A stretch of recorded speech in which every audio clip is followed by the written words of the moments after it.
Hansel et Gretel. Il était une fois un bûcheron qui vivait à l'orée d'une dense forêt, avec ses deux enfants, Hansel et Gretel. Les temps étaient très durs et la petite famille manquait de vivres. Une nuit, le pauvre homme, préoccupé, parla dans son sommeil. « Qu'adviendra-t-il de nous? Que dois-je faire ?» Les enfants pouvaient l'entendre. « On va aller chercher de la nourriture, » murmura Hansel. « Oui, nous irons dès demain, » répondit Gretel.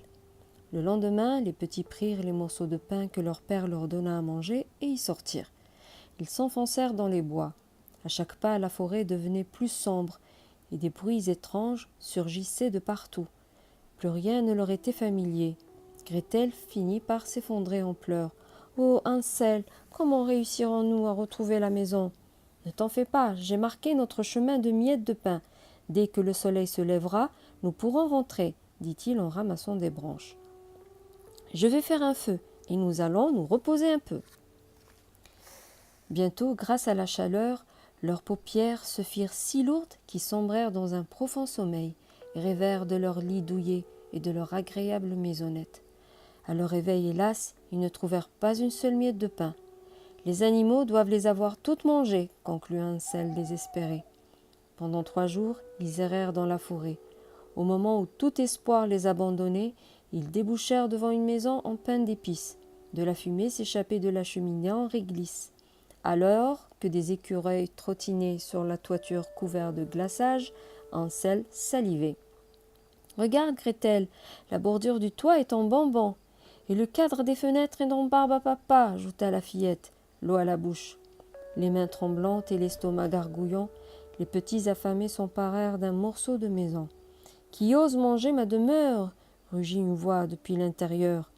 Avant que les enfants puissent s'éloigner, la porte s'ouvrit brusquement pour faire place à une très vieille dame.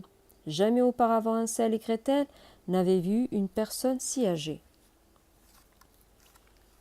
Ils allaient s'enfuir quand la dame, toute souriante, s'exclama « Oh, mais ce ne sont que de délicieux petits enfants. Vous devez avoir très faim. Entrez, entrez. Je vais vous donner de la bonne soupe et un lit confortable. » Hansel et Gretel ne se sentaient pas très rassurés, mais ils étaient si affamés et fatigués qu'ils franchirent le seuil. Et en effet, la propriétaire leur offrit le gîte et le couvert. Le lendemain, lorsque Gretel ouvrit les yeux, elle vit la dame debout devant elle.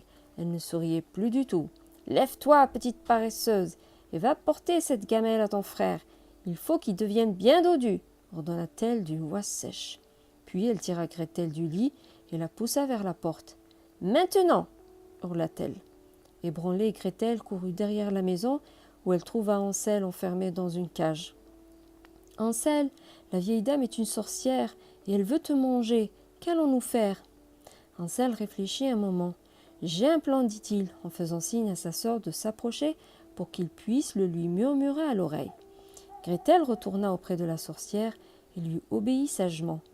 Puis un jour, la vieille annonça « Aujourd'hui, je vais manger un bon repas. » Elle ordonna à Gretel de faire chauffer le four.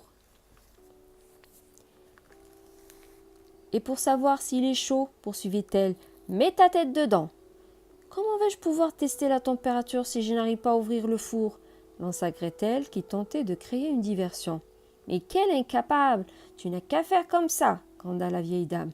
Elle tira sur la porte et introduisit sa tête dans le four. L'occasion n'allait pas se présenter 2 fois. Gretel se rua sur la méchante femme et la poussa à l'intérieur de toutes ses forces avant de verrouiller la porte. Les enfants étaient enfin libres. Gretel savait où la sorcière cachait la clé de la cage dans laquelle son frère était gardé prisonnier. En ouvrant le coffret, elle découvrit qu'il était rempli de pièces d'or. Elle s'en empara, libéra Hansel et ensemble ils coururent le plus loin possible de cet horrible endroit. Ils étaient à bout de souffle. Soudain, ils entendirent une voix appeler leur nom. C'était leur père. Hansel et Gretel se jetèrent dans ses bras. La famille était de nouveau réunie. Le bûcheron et ses enfants ne manquèrent plus jamais de nourriture, grâce à l'incroyable trésor de la sorcière. Fin.